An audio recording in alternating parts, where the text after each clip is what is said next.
Bueno, vamos a comenzar nuestra sexta clase del bautismo en el Espíritu Santo y hemos llegado al punto 1.3 del punto 2 del apartado B. O sea, lo que el bautismo en el Espíritu Santo en cuanto a experiencia es.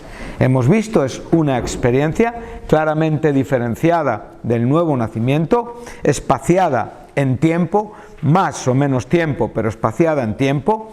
Hemos visto que es la promesa del Padre, lo cual nos lleva hasta el Antiguo Testamento, y hemos podido ver la importancia que la relación que guarda entre la muerte y la resurrección y la exaltación de Cristo.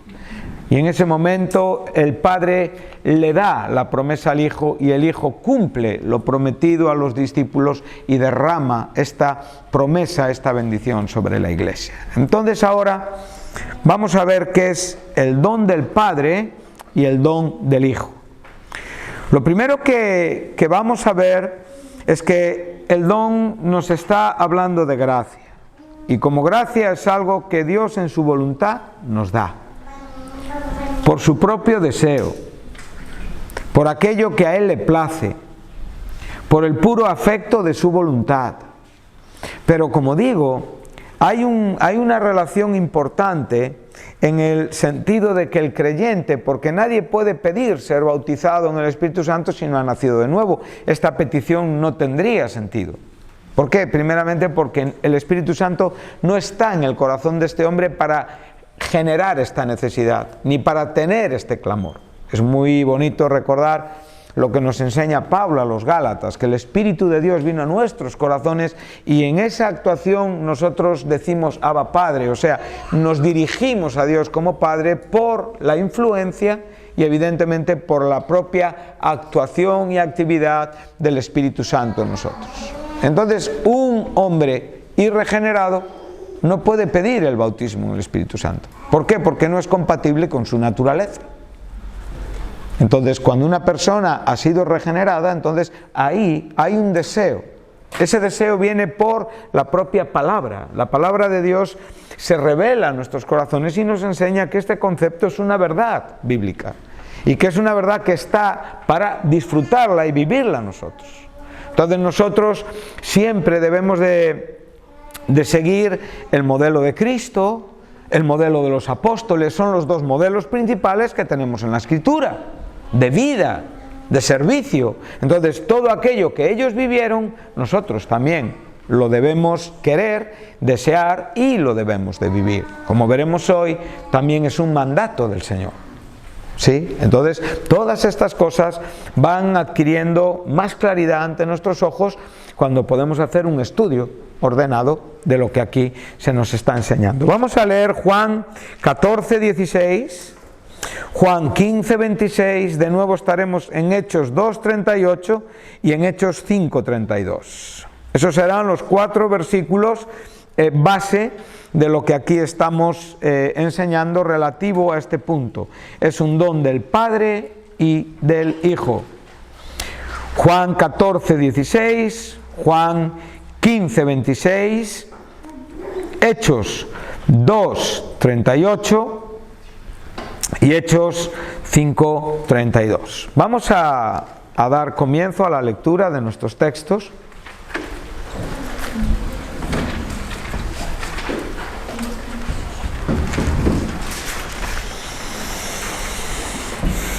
A lo largo de nuestro estudio, vamos a empezar en Juan 14:26.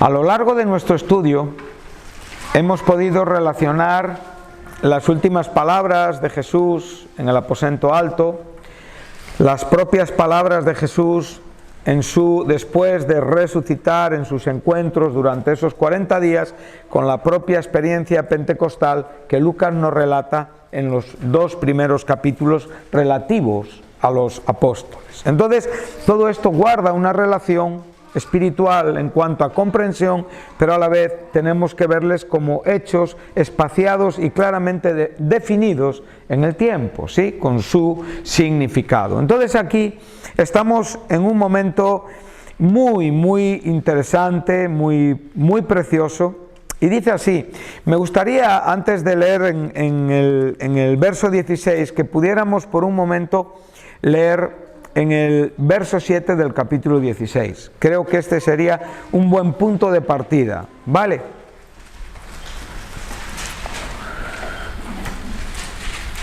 Cristo está preparando a sus apóstoles para su despedida, para el tiempo que viene en el que Él ya físicamente no estaría con ellos. Bien, Cristo era indispensable, imprescindible, era el eje de su vida espiritual. Pero Cristo entiende que su partida forma parte del propósito que Dios ha determinado para con la iglesia y sabe que ellos no van a estar peor sin Él.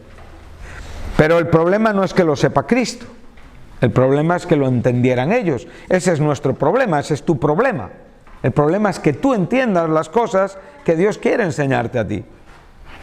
Entonces Jesús está muy claro de todo el propósito redentor de Dios, ya que Él es el elaborador, realmente es el hacedor, es el consumador de todo el propósito redentivo de Dios. En Él no hay problema de comprensión ni de conocimiento.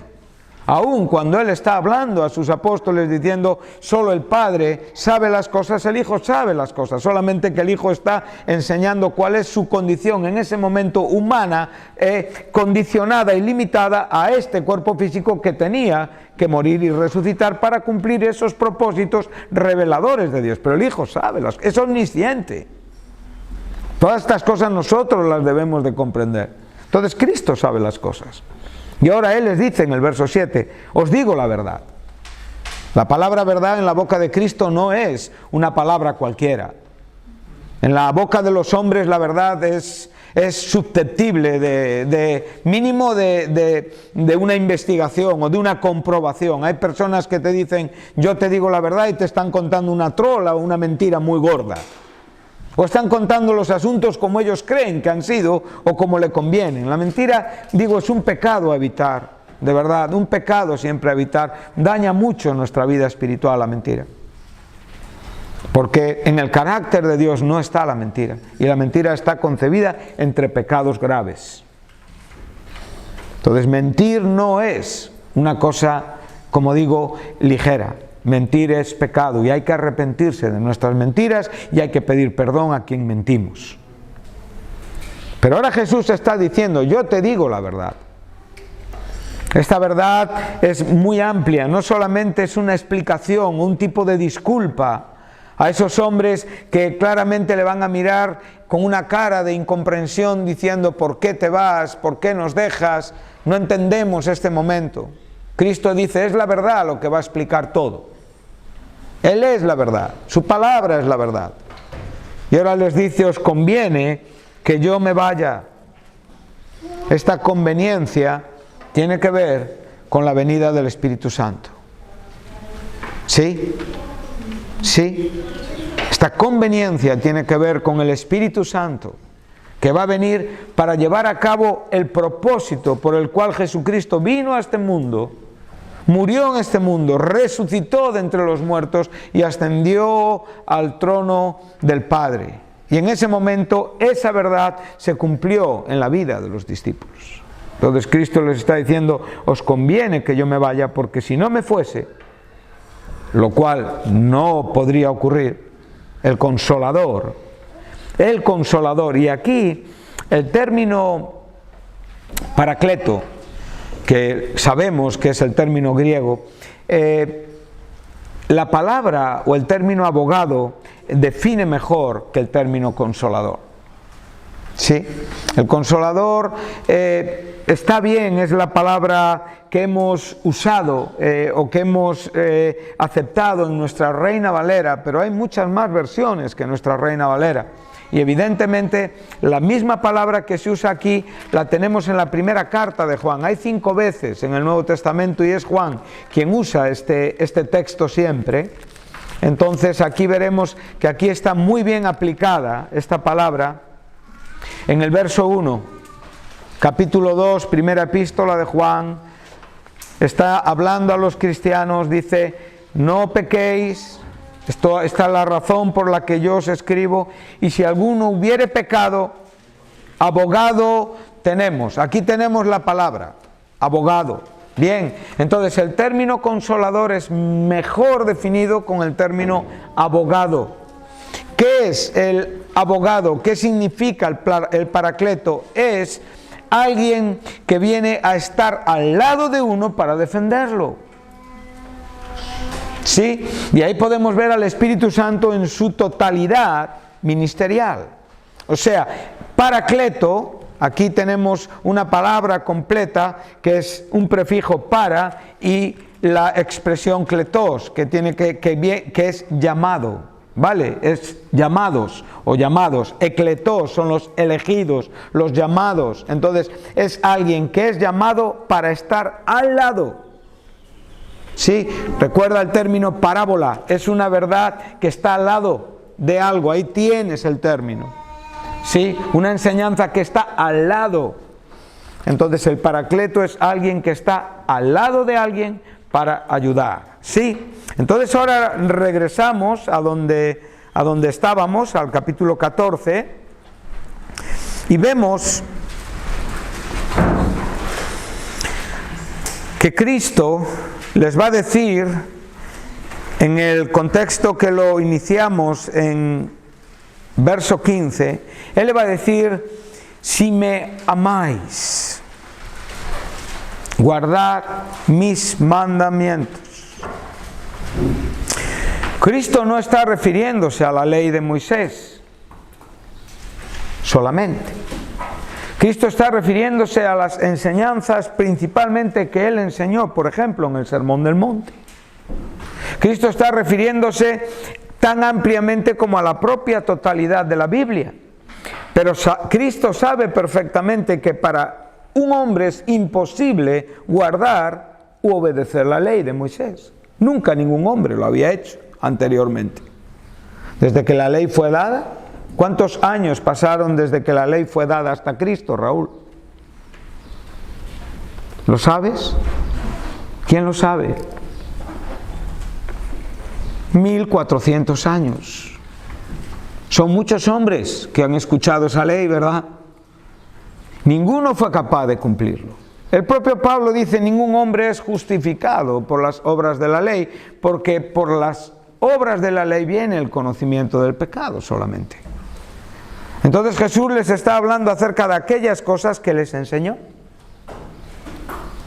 Tiene que ver con todas las enseñanzas. Entonces aquí ya nosotros no solamente vemos el Viejo Testamento, sino que vemos también más el Nuevo Testamento. El Nuevo Testamento es la verdad neotestamentaria en cuanto a Cristo. O sea, el Cristo que tenemos claramente expuesto en el Antiguo se nos presenta con total claridad, con total definición en todo el propósito redentor de Dios. Entonces ahora Jesús les está diciendo: lo que yo os pido, si de verdad me amáis, es que mostréis ese amor viviendo como yo os he enseñado. Bien, claro, pero ¿cómo iban a vivir como Él les había enseñado? Sin los recursos, únicamente con la palabra. Sería un objetivo imposible. Cristo sabía perfectamente, pero Cristo les da la base de lo que realmente importa. Si realmente me amáis, guardar mis mandamientos. Pero ahora, ¿qué les dice? Y yo rogaré al Padre.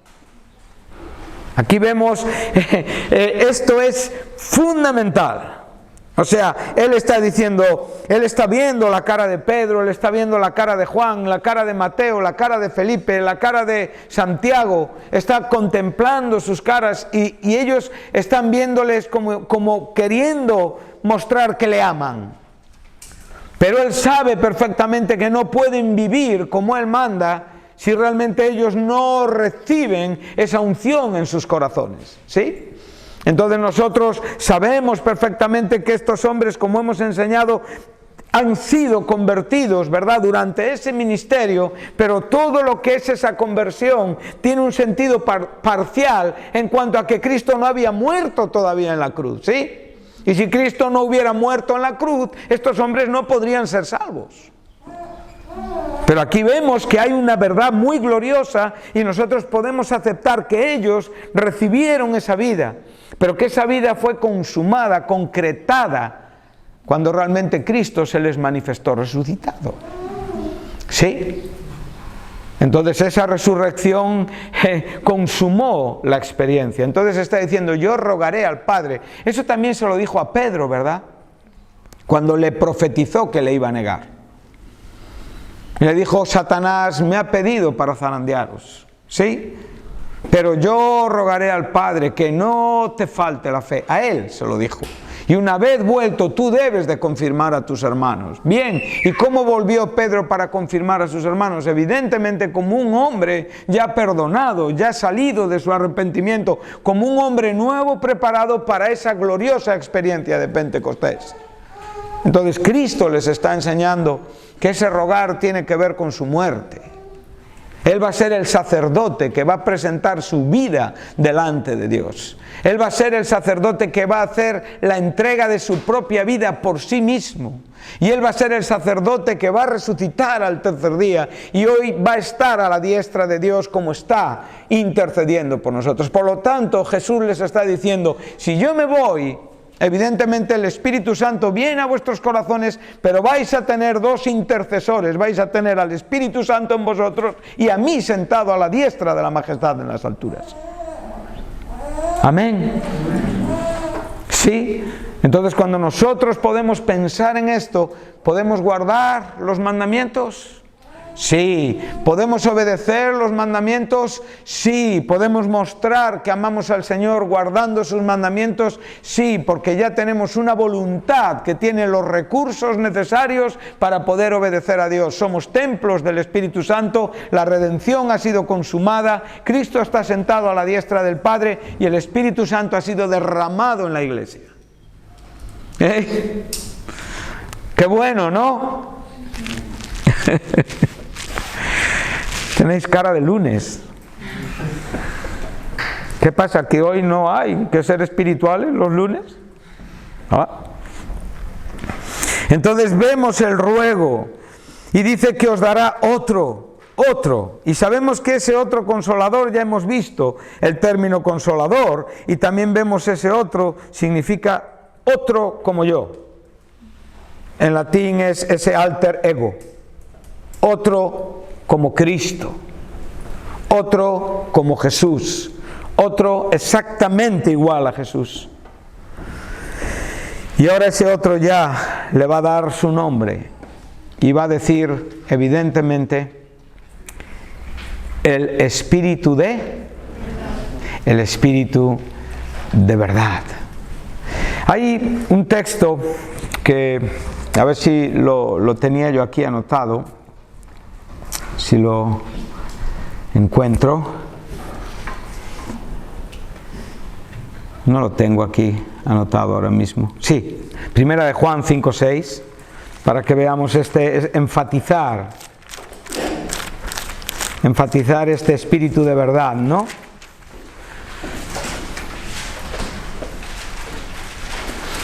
Para que sepamos realmente qué está diciendo Jesús con estas palabras, ¿vale? Hacemos ahora un paralelismo y complementamos con dos textos y aumentamos el significado. Amén. Entonces aquí nos está diciendo Juan en su primera carta, capítulo 5, versículo 6. Este es Jesucristo, que vino mediante agua y sangre, no mediante agua solamente, sino mediante agua y sangre. Nos está hablando de su divinidad, de su humanidad, pero no es el tema ahora. Dice, y el Espíritu es el que da. ¿Qué está diciendo Cristo? ¿Qué iba a hacer el Espíritu Santo? Iba a dar testimonio ¿de quién? De Él, ¿sí? No solamente iba a dar testimonio de Él, sino que realmente les iba a ayudar para poder llevar a cabo la vida que Cristo pedía de ellos. Y ahora, ¿qué declaración hace Juan? El Espíritu es la verdad. Como Cristo dijo, yo soy la verdad, el Espíritu es la verdad, en el sentido divino. No como una verdad cualquiera, sino en la misma y total y completa aplicación que Cristo da con esas palabras, ¿sí? Y ahora les dice algo más. Este espíritu de verdad, este espíritu que es la verdad, este paracleto, este consolador, este abogado, el mundo no lo puede recibir, porque no le ve ni le conoce, pero vosotros le conocéis, porque mora con vosotros y estará en vosotros. Observa este versículo, es un versículo tremendamente interesante. Entendemos que el Espíritu Santo no es una novedad del Nuevo Testamento, ¿no?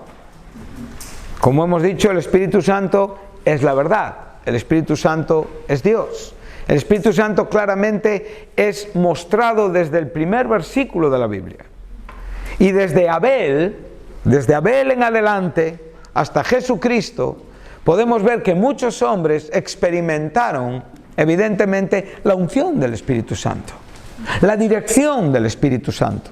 Muchos hombres en el Antiguo Testamento fueron separados, apartados, fueron transformados, fueron ungidos, pero nunca en el Antiguo Testamento verás que el Espíritu Santo llegó a un corazón para quedarse definitivamente. ¿Por qué? Porque esto no podía ser posible porque Cristo no había sido glorificado. Si tú lees el Salmo 51:11, por ejemplo, vas a ver a uno de los hombres más santos del Antiguo Testamento. Y él en ese salmo, ¿qué es lo que le dice al Señor? No confíes en ti, busca y pasa las hojas de tu Biblia. El Salmo 51:11 dice: no me quites tu Santo Espíritu. ¿Sí? Esto no le sucede a los creyentes. El Espíritu Santo lo podemos contristar, pero el Espíritu Santo no es quitado. David dijo: no me quites tu Santo Espíritu. Entonces hay un cambio, ¿verdad?, de experiencia. Qué precioso es el tiempo de la gracia, cuán diferente es al Antiguo Testamento. Vemos muchas cosas que nos hablan de cómo Dios dirige y unge a los hombres, ¿verdad? Y los levanta y los capacita para propósitos gloriosos. Y vemos en la vida de Abraham, en la vida de Isaac, Jacob, en la vida de todos los hijos de Jacob, en la vida de santos prominentes del Antiguo Testamento, podemos ver la unción y la dirección de Dios, pero no vemos esta verdad tan gloriosa que tú y yo vivimos porque estamos del lado del nuevo pacto.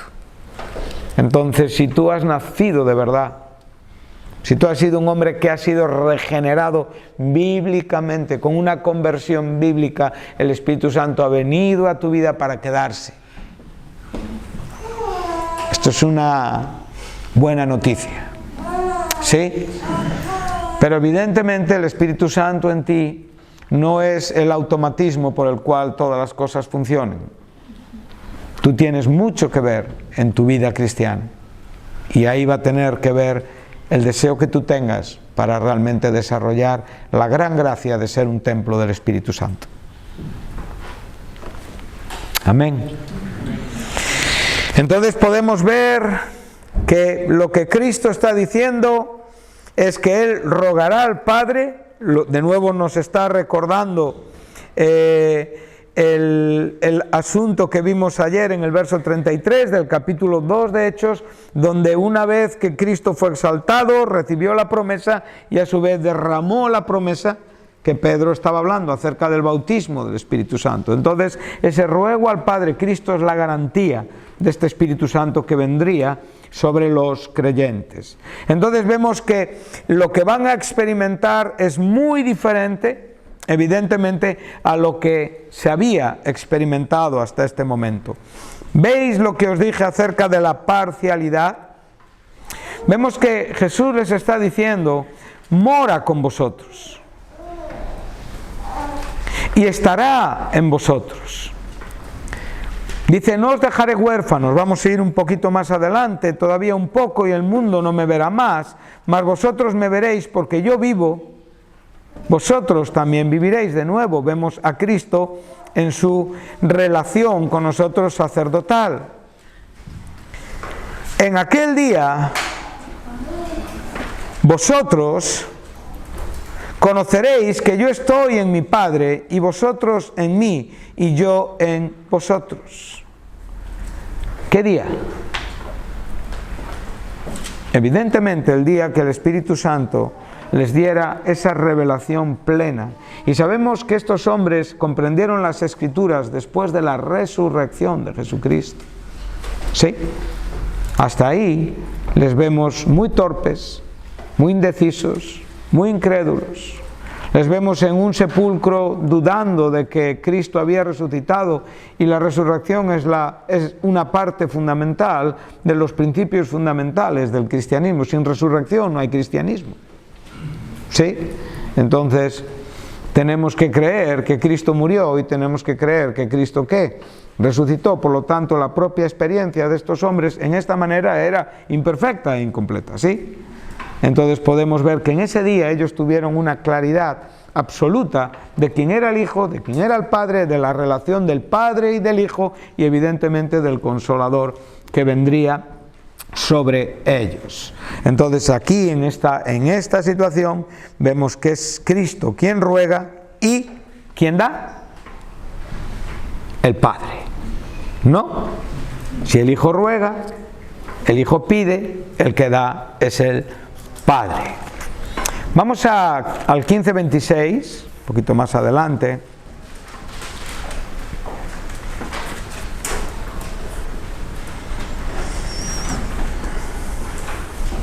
¿Okay? 15 de Juan 26, os los dije antes, los textos.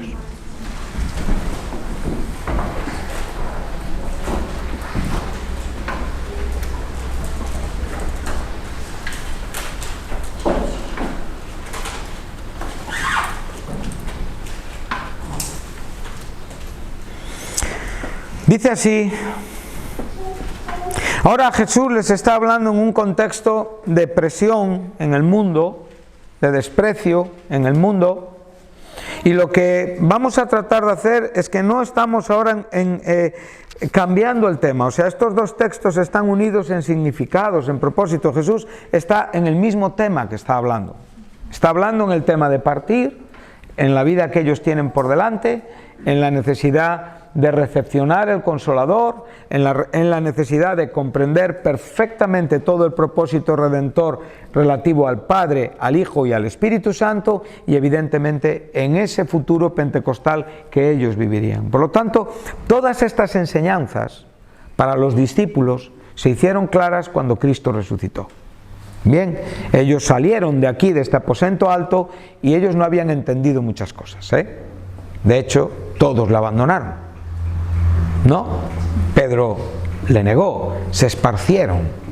Entonces, en la nueva reunión, cuando ya Cristo de nuevo les aunó por medio del testimonio de la resurrección, entonces sus corazones fueron preparados para vivir estas experiencias que comienzan cuando están reunidos temiendo a los judíos, y Cristo les aparece, que estaremos leyendo en unos momentos. ¿Vale?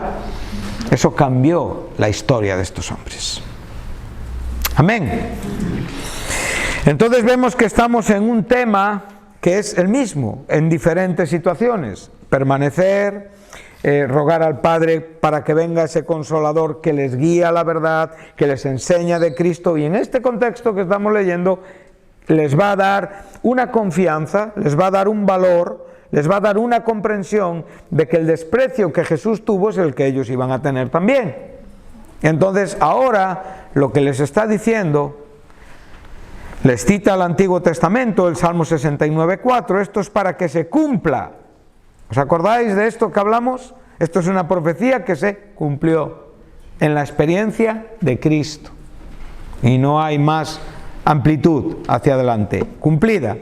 Sin causa me aborrecieron, pero cuando venga el Consolador, a quien yo os Os enviaré. Es un término griego lambano que realmente tiene mucho que decirnos, ¿sí? Entonces, cuando venga el Consolador, a quien yo os enviaré, ¿quién lo envía?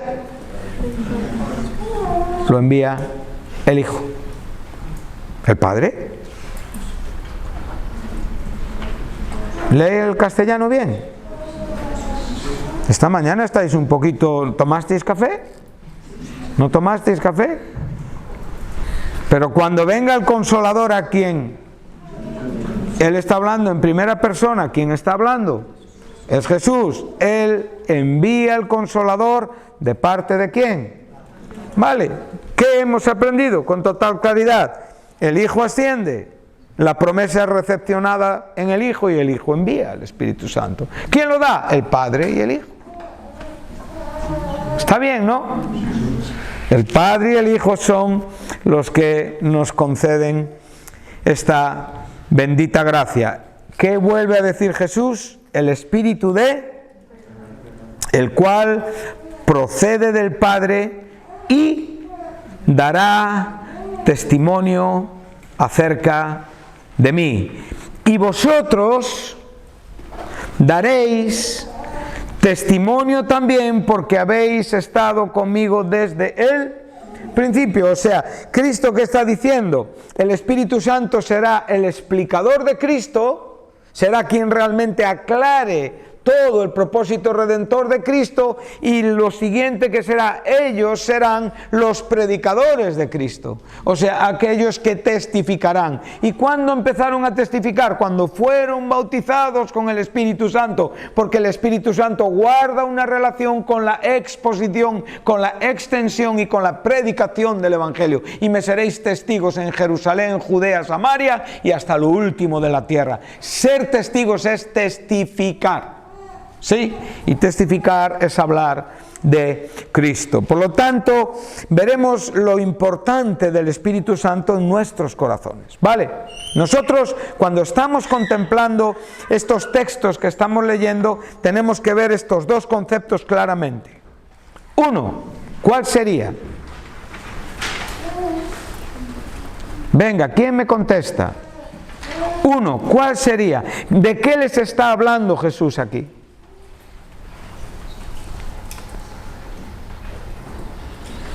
Cristo les está hablando de dos verdades.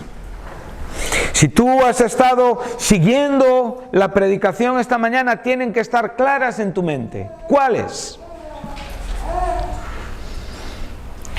Principal verdad que nos está reuniendo en este sermón de esta mañana es el Paracleto, el Consolador, el Espíritu Santo. Es el protagonista de nuestra enseñanza. Lo estamos exponiendo ¿cómo? ¿En qué manera?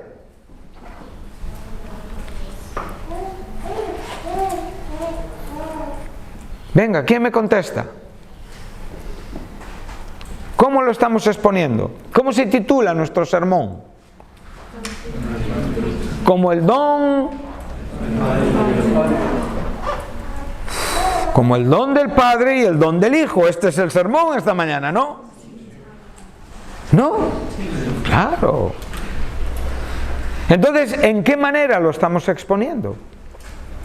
¿Qué es lo que Cristo está enseñando? Observa todo lo que hemos podido leer en el capítulo 14 y en el capítulo 15. Dime, por favor, ¿en qué concluyes tú? Si concluyes, estás entendiendo lo que estamos hablando. Es importante que tú tengas esa comprensión de lo que yo estoy diciendo. Tú puedes en este momento decir, bueno, Señor, a ver, ¿qué estoy entendiendo?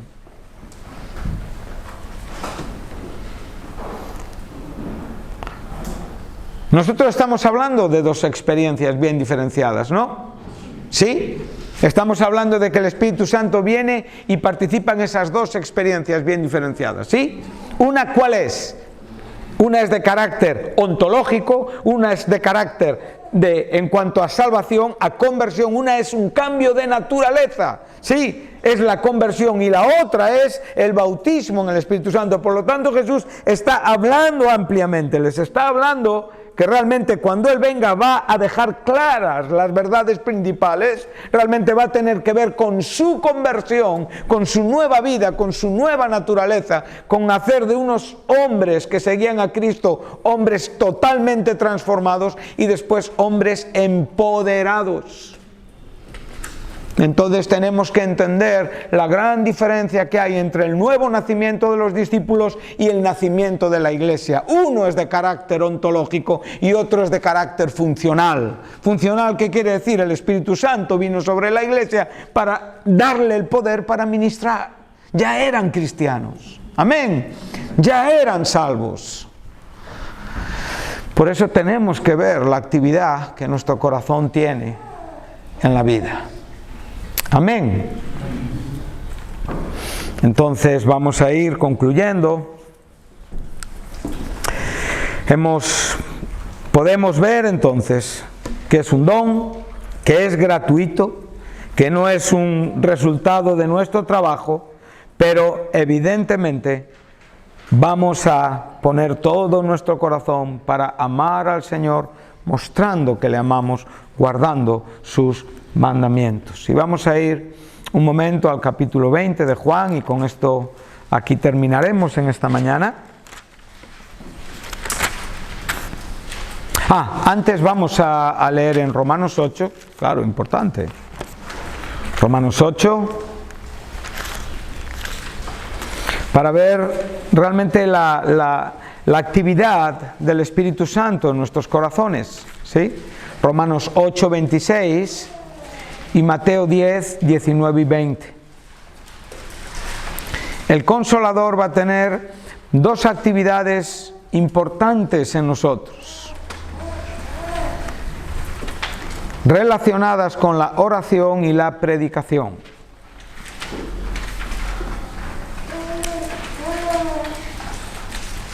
Entre otras muchas, claro, es Dios. Pero estas dos son principales, muy principales. El capítulo 8 de Romanos, en el verso 26, nos da ese elemento a mayores. Realmente nos da ese bendito y santo complemento de Dios que hace que nosotros, en nuestra batalla espiritual aquí en la vida, seamos sostenidos en la idea concreta y clara de quiénes somos, qué nos espera, quién es Dios, quién es Cristo, qué está pasando en el mundo, qué dice la Biblia. Entonces aquí te está diciendo, dice, nosotros somos personas que estamos esperando lo que no vemos. ¿Sí? Y en esta manera lo que estamos mostrando es que tenemos paciencia. Y la paciencia se relaciona con la fe. La fe y la paciencia están siempre juntas. La fe confía, la fe espera, la fe cree. Independientemente de si llega antes, después o cuando yo lo necesito. Vendrá, si es de Dios, a mi vida. Entonces podemos ver con claridad que esta es la condición del verdadero creyente en el mundo. No estamos viendo lo que esperamos todavía, pero con paciencia lo aguardamos, o sea, lo creemos, ¿sí? Y en la misma manera, el Espíritu Santo nos socorre y nos ayuda. Y aquí el verbo ayudar, recuerda que hemos dicho que el paracleto significa alguien que está al lado de otro para ayudar a ese otro o a ese alguien, ¿sí? Aquí ayudar es cuando alguien está a tu lado ayudándote. O sea, Él no está haciendo el trabajo, eres tú quien lo hace con su ayuda. Es muy diferente, ¿verdad?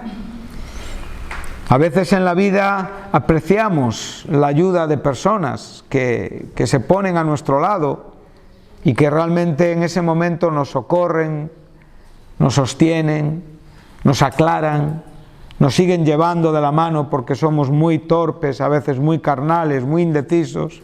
Somos jóvenes, sois jóvenes, evidentemente.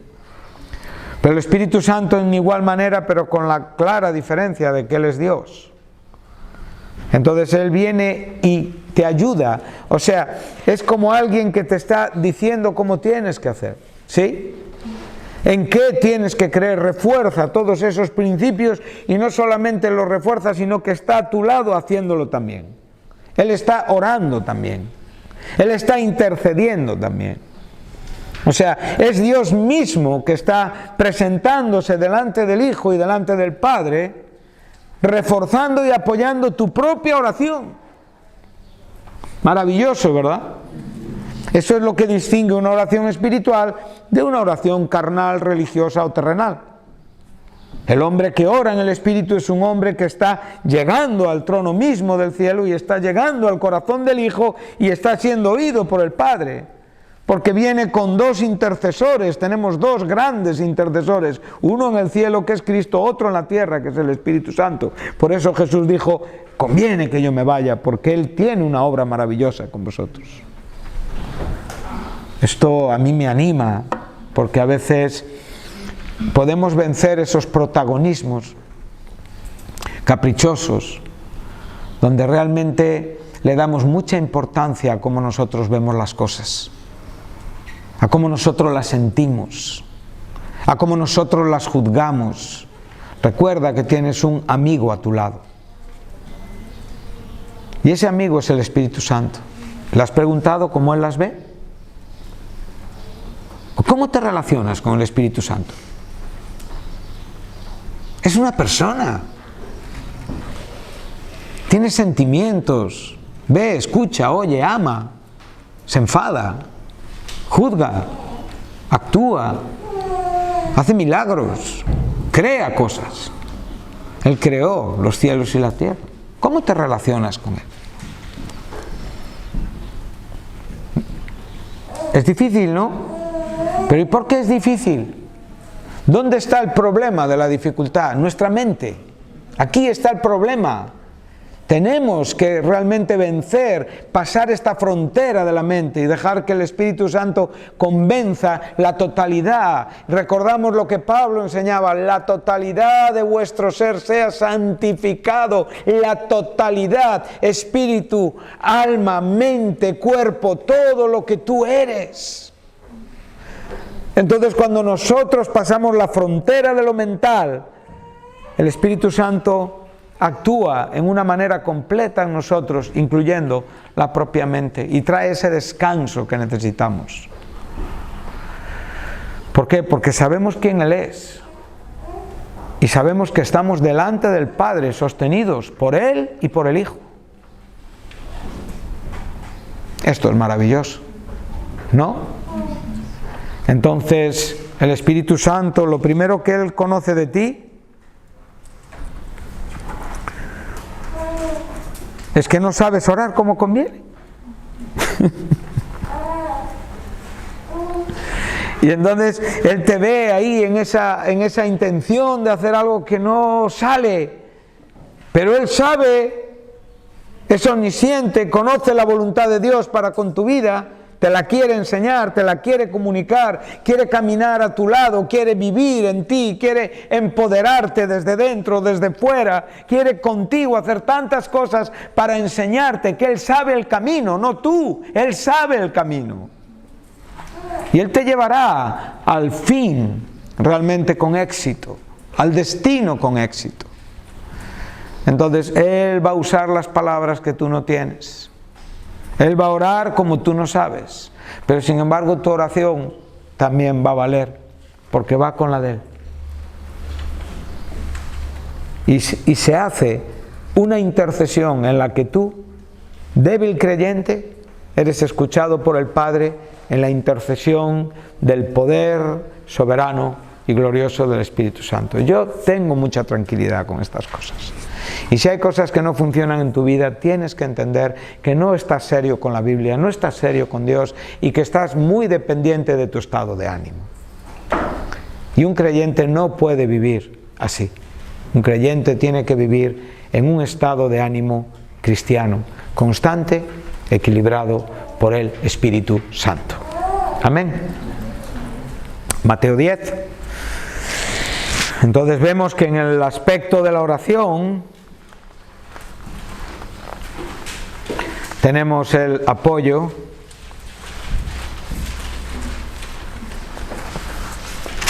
no podremos entrar en Juan 20, llegaremos después. Ya nuestro tiempo ha concluido y se notan las clases. Hoy no tenéis tanta fuerza como en días anteriores, pero eso también es una enseñanza para vosotros de lo que estamos hablando y de la necesidad que tenéis. Verso 19 del capítulo 10.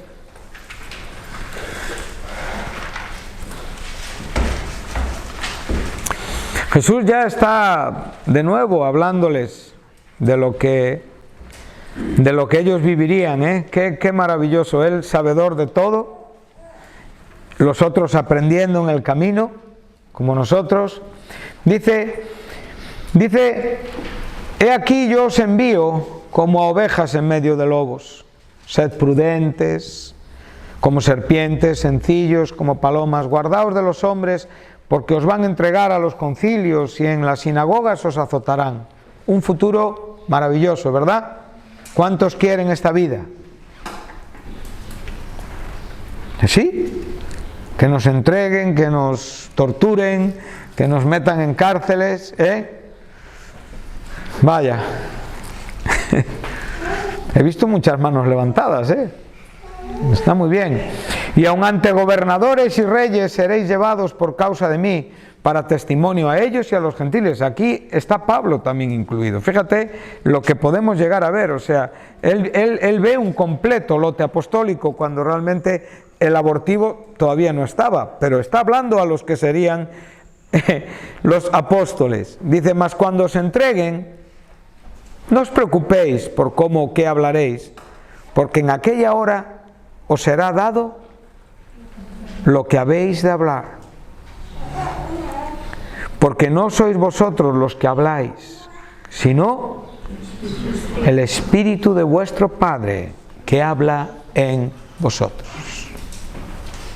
Bueno, creo que no queda duda en cuanto a lo que Jesús está diciendo. Esto no quiere decir que ahora mismo cuando nos inviten a predicar digamos, no, yo no voy a estudiar la Biblia, no voy a preparar ningún tema. El Señor ha dicho que yo salga, me ponga en un púlpito y hable porque el Espíritu Santo va a hablar. No, bueno, eso no te va a salir bien ni es lo que Jesús está aquí enseñando. Lo que Cristo está enseñando es que realmente de nuevo el Espíritu Santo va a ser un soporte importante en tu vida. Va a darte ese soporte necesario para poder ayudarte a orar y a hablar. Y a hablar con propiedad, y a hablar con gracia, y a hablar con espiritualidad, y a hablar bíblicamente. El Espíritu de mi Padre hablará en vosotros. Amén.